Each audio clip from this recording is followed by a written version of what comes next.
Okay students, so let's get started with some topical past papers for work energy power. First of all, we will be seeing some MCQs and then we will be moving on to the structural questions. So first MCQ में क्या है बच्चों, a trolley starts from rest at x. x से वो start करती है at rest. तो x पे बच्चों वेलोसिटी ज़ीरो होगी, काइनेटिक एनर्जी ज़ीरो होगी, but x is at a certain height, तो इसकी कोई ना कोई ग्रेविटेशनल पोटेंशियल एनर्जी ज़रूर होगी एट x, ठीक है। अच्छा, जब वो y पे आता है बच्चों तो उसकी ग्रेविटेशनल पोटेंशियल एनर्जी क्या हो गई, ज़ीरो हो गई। क्यों? क्योंकि हाइट उसकी ज़ीरो हो गई। देख रहे हो x पे there was a certain height, let me mark it with an arrow, ठीक है। x पे उसकी कोई सर्टेन हाइट थी बट y पे आके वो हाइट ज़ीरो हो गई, so gravitational potential energy will become zero. अच्छा, और y पे आते आते कुछ एनर्जी जो है वो हीट में भी कन्वर्ट हो जाएगी एंड कुछ एनर्जी किस में कन्वर्ट हो जाएगी, काइनेटिक एनर्जी में। तो x से y जब आप मूव करोगे तो क्या होगा, जो ग्रेविटेशनल पोटेंशियल एनर्जी है that gets converted into what, kinetic energy plus some heat energy की लॉसेस, ठीक है। अच्छा, अब जब आप y से z जा रहे हो तो क्या हो रहा है, y से z अगर बच्चे आप जा रहे हो तो कुछ ना कुछ energy gets converted into potential energy, कुछ ना कुछ kinetic energy here gets converted into potential energy at z। Why? क्योंकि z पे जब आप जाओगे from y you see you have gain some amount of height, तो ये जो हाइट गेन की है आपने इसकी वजह से what do you have gravitational potential energy इसकी वजह से। और y पे जो है ग्रेविटेशनल पोटेंशियल एनर्जी ज़ीरो थी, सो y से z आप जाओगे तो you gain some amount of gravitational potential energy at the expense of what, kinetic energy. और जब आप ग्रेविटेशनल पोटेंशियल एनर्जी गेन करोगे या throughout the motion there will be losses in heat. तो y से अगर मैं z जा रहा हूँ तो मेरी kinetic energy eight y will get converted into what, potential energy plus heat. तो ऐसा कोई ऑप्शन है जिसमें x से लेकर y तक अगर जा रहा हूँ तो gravitational potential energy get converted into kinetic and heat? Yes, C और D में से कोई होगा। फिर y से लेकर z में जा रहा हूँ तो क्या हो रहा है, kinetic gets converted into potential plus heat, तो D would be our answer. Now let's move on to question number 2. Which statement about the principle of conservation of energy is correct? भाई principle of conservation of energy क्या होता था, total energy of a system remains constant। एक और इसमें implication होती थी, remains constant when, remains constant given that there was a condition here, total energy of a system remains constant given that there is no external force acting on the system। तो ये जो बच्चों मैंने red में लिखा है ना, there is no external force acting on the system, this is also called a close system. तो देखते हैं यार वन बाय वन कोई ऐसा ऑप्शन है that satisfies the definition. A क्या है, energy conservation helps to conserve energy resources, no. Energy is conserved only in a system with an efficiency of 100%, no. The supply of energy is limited so energy can be conserve, no. D could be our answer, the total energy of a closed system remains constant, yes, so D is our answer। Now let's move to question 3. A car of mass this, mass क्या है car का, 500 kg is at rest on point x। भाई ये rest पे है, ठीक है। तो इधर इसकी वेलोसिटी क्या होगी x पे, let me write the details here. x पे इसकी वेलोसिटी क्या होगी, zero. The car brakes are release, car की ब्रेक्स छोड़ दी गई हैं and the car rolls down its slope with its engine switched off, engine switched off है तो इंजन की तरफ से कोई एनर्जी नहीं आ रही। At point Y the car has move through a vertical height of 30 metres, okay, and उसकी स्पीड कितनी है, 11 metres per second. What is the energy dissipated, भाई क्या एनर्जी डेसिपेट हुई है to overcome frictional forces from X to Y? तो simple है, हमने इस तरह का केस पढ़ा था, energy at start is equal to what, energy at end plus what, frictional। अच्छा, let me write it in the next line so that it becomes clear, plus what, energy at start would be equal to what, energy at end plus frictional energy या work done to overcome frictional forces, either way आप लिख सकते हो, ठीक है। अब energy at start क्या है बच्चे, एक्स पे अगर रेस्ट पे है तो काइनेटिक एनर्जी तो ज़ीरो होगी, तो only energy at start would be gravitational potential energy at x.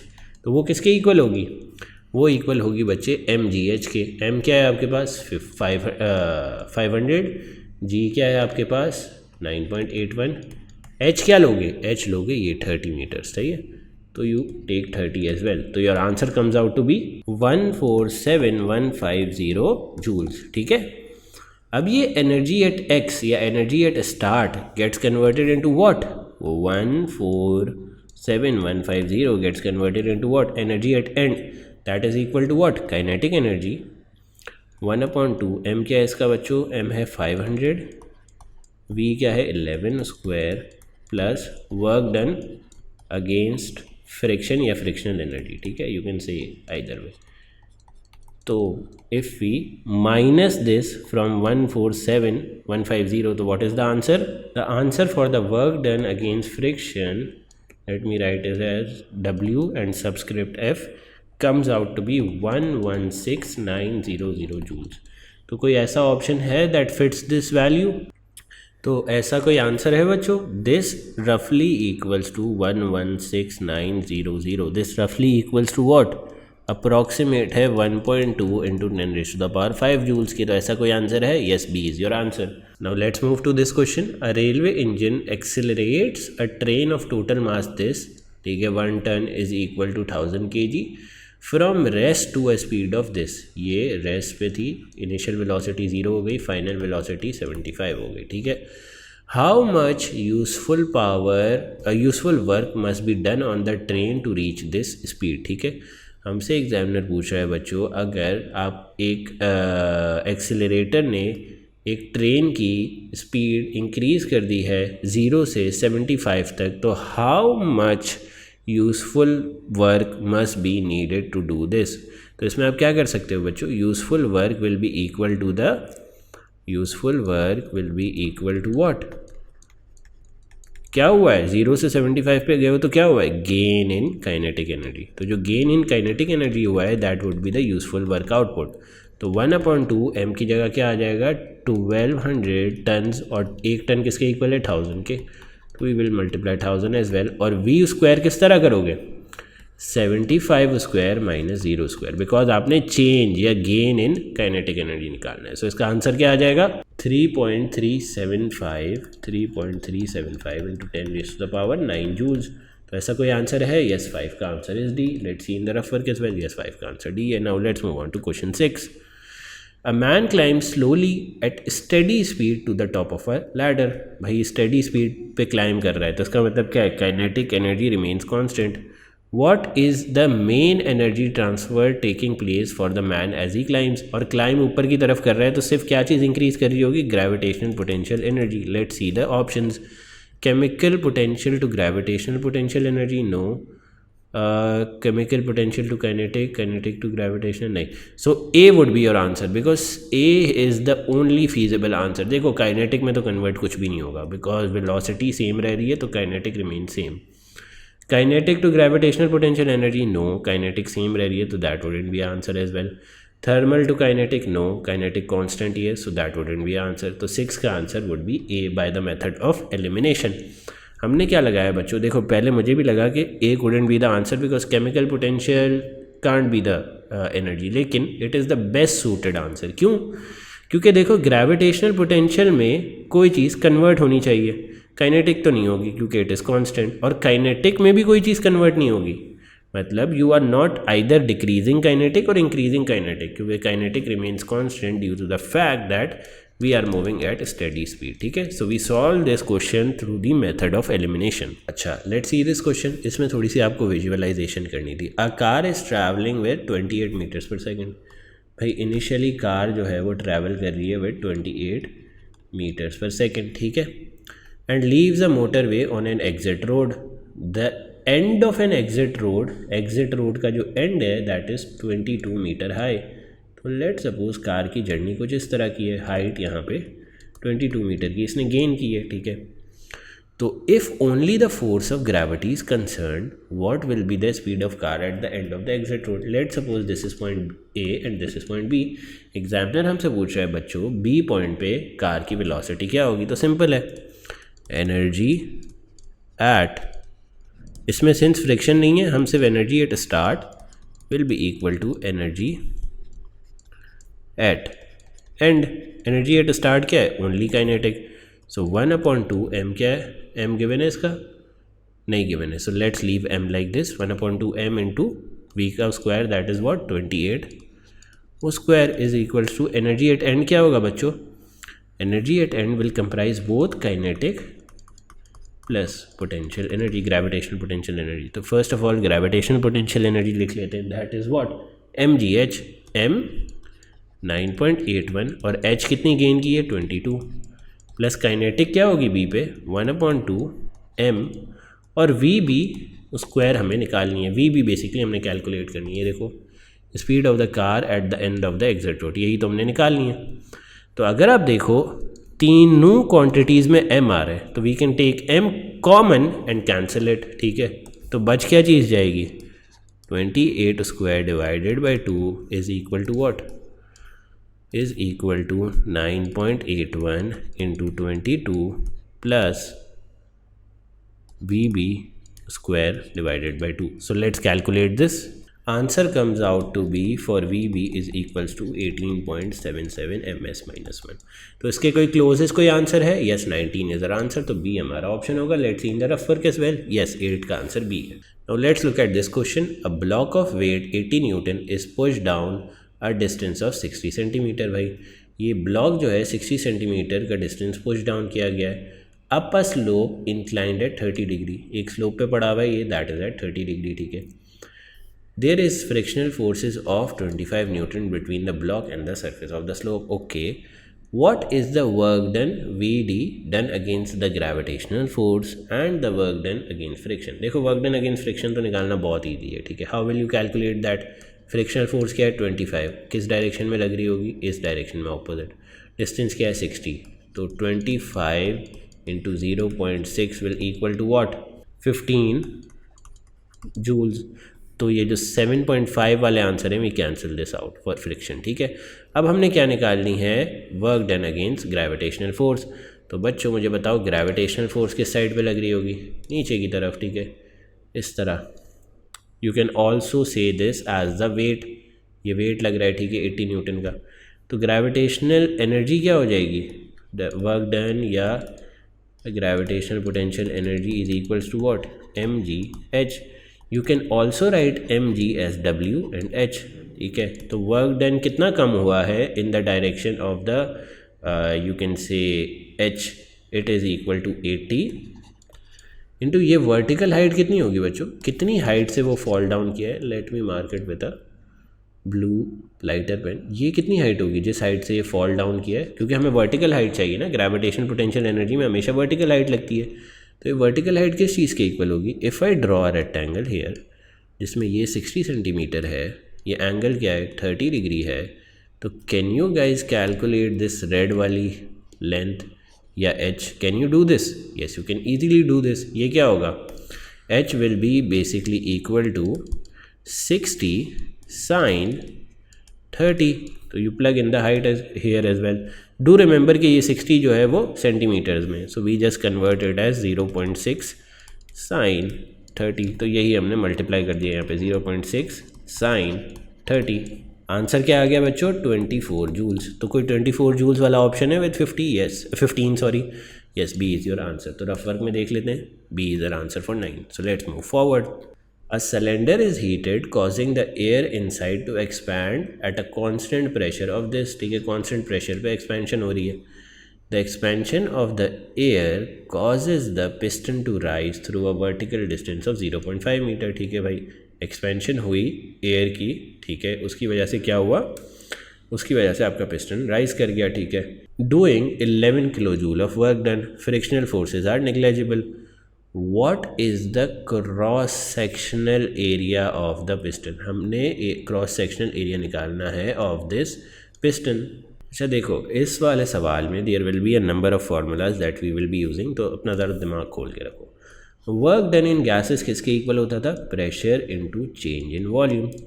तो हमें वर्क डन की वैल्यू गिवन है, yes 11 kilo joule. So we can we write it like this, can we write 11 kilo joules like this, 11 into 10⁻³ yes. Pressure क्या है बच्चों? Pressure is 2.2 into 10⁵ और change in volume comes out to be here. First of all हम change in volume निकाल लेते हैं। So what does the change in volume come out to be? 1 divided by 20, ठीक है, ये आ गया हमारा चेंज इन वॉल्यूम, और you can say it as 0.05। अब मुझे बच्चों बताओ कि चेंज इन वॉल्यूम हुआ किस वजह से? Due to the change in height. So can I write this equation like this, area into change in height is equal to 0.05। Yes I can write it, क्योंकि वॉल्यूम क्या होता है? Area into height, और change in volume है तो change किसकी वजह से आ रहा है? चेंज इन हाइट की वजह से। तो एरिया किसके इक्वल हो जाएगा? 0.05 divided by the change in height, that is 0.50। So this comes out to be 1/10 और 0.1 का आंसर।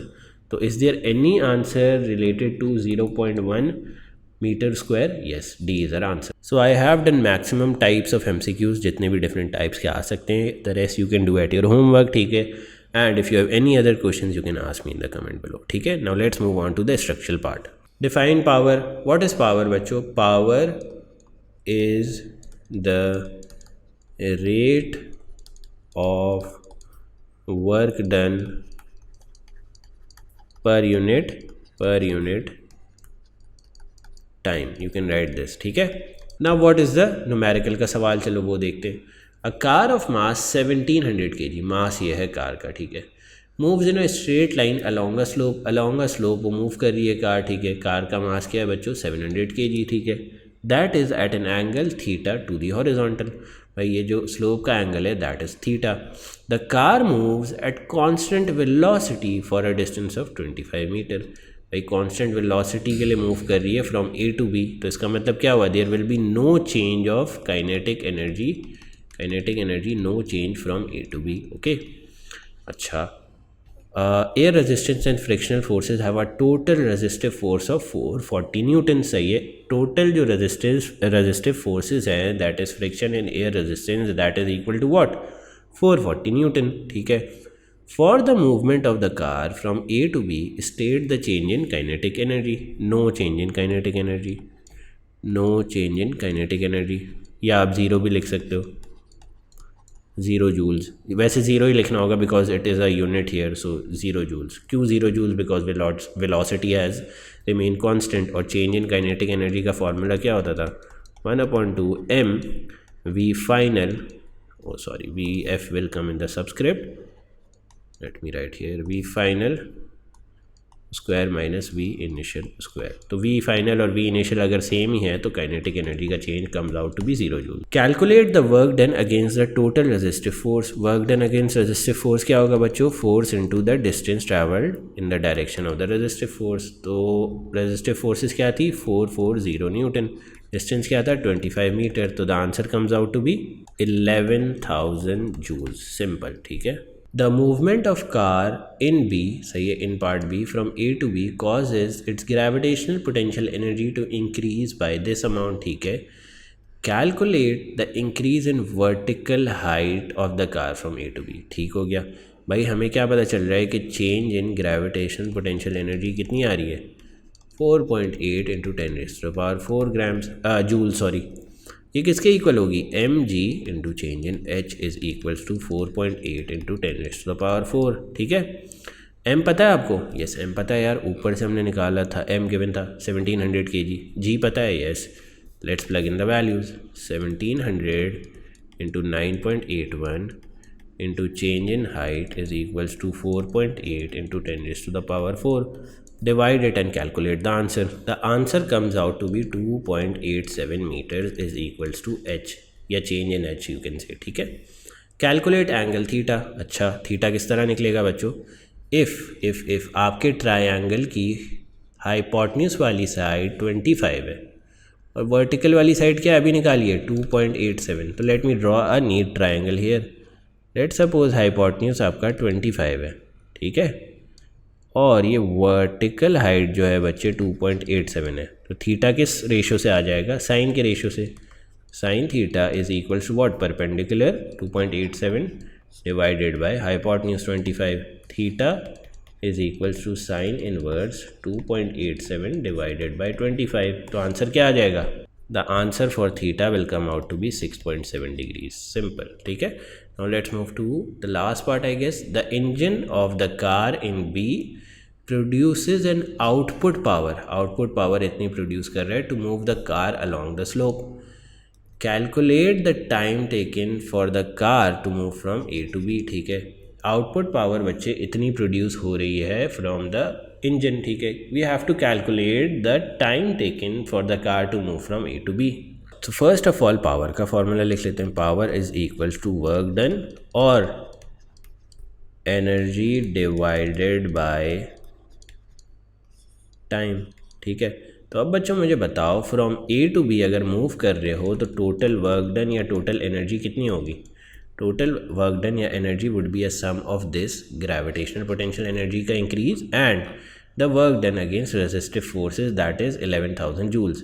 काइनेटिक एनर्जी चेंज नहीं होती because velocity is constant, so we will add these two up. 11,000 plus 4.8 what was it into 10 raised to the power 4। ठीक है, this will be what, total work done या total energy. So this comes out to B 59,000 joules. सही है, total work done आ गया। Power आपके पास given है, power was what 1.7 into 10 raised to the power 4। Work done क्या है 59,000। So the only variable left is time. Can you calculate it by dividing 59,000 by 1.4 into 10 raised to the power 4? Yes, time comes out to be 3.5 seconds. So you write 3.5 here. Now let's move on to the next structural questions. I have also attached the marking scheme with every structural question, so you can go through it. ठीक है, अच्छा, so what is the next structural questions? Next structural question में बच्चे ये लिखा हुआ है, a child of weight 330 Newton, इसका वेट कितना है 330, is at point X at the top of a slide. The slide is at the edge of a swimming pool as shown. ठीक है, the child moves from rest, तो X पे क्या थी इसकी वेलोसिटी 0। ठीक है, to the lowest point of the slide that is the vertical distance. सही है, ये जो लोएस्ट पॉइंट है that is 4 meters down the X वाला पॉइंट। ठीक है, the child continues to move towards point Y की तरफ मूव कर रहा है। ठीक है, which is 1.1 meters above the ground. ठीक है, अबव द ग्राउंड या lowest point of the slide से। ठीक है, the kinetic energy of the child at y is what? Kinetic energy at y for child is 540 joules. चलो इतनी सारी information उसने हमें दे दी है। Calculate the difference in gravitational potential energy of the child at point X and Y. तो बच्चों change in gravitational potential energy निकालने के लिए हम क्या करते थे, m g into change in height. M क्या है इसका, एम जी अलग अलग नहीं दिया हुआ, we are giving the weight collectively, तो we use 330 newtons together M जी की जगह। चेंज इन हाइट के में आप क्या लिखोगे, 4 - 1.1, because we want to calculate the difference in gravitational potential energy between point X and Y. So the answer come out to be 357 joules. सही है, now let's move on to part B. The average frictional force of 52 Newton acts on the child when moving from x to y। ठीक है भाई, x to y move करने के लिए एक frictional force act कर रही है इस पर 52 न्यूटन्स की। By considering changes of energy determine the distance. सही है, from x to y। Okay, we have to determine the distance from x to y considering energy as changes. तो हमें क्या पता है, energy at start is equal to energy at end, या energy at point x is equal to energy at point y। अब मुझे बच्चों बताओ एनर्जी एट पॉइंट x इसका कंपोनेंट कौन कौन सा होगा, gravitational potential energy, just gravitational potential energy. क्यों, क्योंकि there is neither kinetic at x क्योंकि वो रेस्ट पे है, neither there is frictional force. Energy at end किस चीज़ का कंपोनेंट होगा, kinetic energy plus gravitational potential energy plus frictional forces की एनर्जी। ठीक है, या वर्क डन अगेंस्ट फ्रिक्शन। ठीक है, तो gravitational potential energy at X अगर मुझे निकालनी है तो what would be it, m g given है, एम जी की जगह हमें टोटल वेट गिवन था 330 newton, so we just put it 330 into height क्या थी एक्स पे 4 is equals to what, kinetic energy at Y क्या थी, हमें kinetic energy at Y given है, यस गिवन थी हमें यहाँ पे कहीं 540 joules plus gravitational potential at Y क्या होगी, वाई कितनी हाइट पे 1.1, तो 330 into 1.1 plus work done against friction क्या होगा, force of friction that is 52, let me mark it with red as well, multiply किससे होगा, डिस्टेंस मूव से। तो ये जो डी वेरिएबल है ना, डी, ये सिर्फ इस इक्वेशन में है and we have to calculate this. If we just rearrange this formula and divide it, D comes out to be 8.1 metre. सही है, तो I hope this was clear. Energy at start is equal to energy at end किया, फिर सारी energies put कर दी and we calculated the only variable that was missing, that is D. ठीक है, अब पार्ट सी पे आ जाओ। The child leaves the slide at point Y. ठीक है, पॉइंट वाई पे चाइल्ड स्लाइड को लीव करता है with a velocity that is at an angle of 41 degree to the horizontal। तो ये मुझे देखने से प्रोजेक्टाइल मोशन का सवाल लग रहा है। So we have studied projectile motion as well, so we will do it here as well. The path of the child through the air is shown in the figure 3.2। ठीक है, point G is the highest point on the path of the child through the air. Assume air resistance is negligible. भाई point G maximum height वाला point है। Calculate the speed of the child at point Y. Point Y पे आपको speed of the child calculate करनी है। तो point Y पे बच्चों स्पीड ऑफ द चाइल्ड किस तरह निकलेगी, do you have any idea? बच्चों हमें kinetic energy at Y given थी, kinetic energy at Y given थी, that was what, let's move forward, sorry backward, 540। ठीक है, तो हमें 540 गिवन है। ठीक है, और हमें क्या पता है, 540 इज इक्वल टू 1/2 mv²। ये v किसकी होगी, y की वेलोसिटी। हमें मास नहीं पता, बट हमें क्या पता है उसकी जगह, वेट पता है। तो can we divide this weight, weight हमारे पास क्या है बच्चों, 330 न्यूटन्स। तो वेट किसके इक्वल होता है, mg के। तो can we divide this weight 330 divided by 9.81, that is g to get the mass. Yes we can do that. So let's plug in the values. 540 is equal to 1/2 m की जगह क्या आ जाएगा, 330 divided by 9.81 v²। तो v क्या आ जाएगा बच्चों, 5.7 ms-1। सिंपल। अब हमें वेलोसिटी निकालनी है एट पॉइंट z। तो वेलोसिटी एट z बच्चों आपको पता होगा यार, प्रोजेक्टाइल मोशन की वजह से मैक्सिमम हाइट पे सिर्फ कौन सी वेलोसिटी होती है, हॉरिजॉन्टल वेलोसिटी, और horizontal velocity remains same through out the motion. तो यहाँ पे जो हॉरिजॉन्टल वेलोसिटी होगी वही z पे भी होगी। सो let's calculate it, simple one step answer. y की क्या वेलोसिटी आ रही थी, 5.7 cos 41 will be the velocity as z. Only the horizontal component will be acting at point z. So let's calculate this. This comes out to be 4.3 ms-1 is equals to velocity of z. Simple. I have attached the marking scheme here as well. You can see it. सारे answer तकरीबन similar ही हैं, बल्कि it is same। ठीक है, सारे answer same है। ठीक है, so you can do 1 to 2 more practice structural questions that I have attached in the PDF below. If you have any questions, you can ask in the comment below.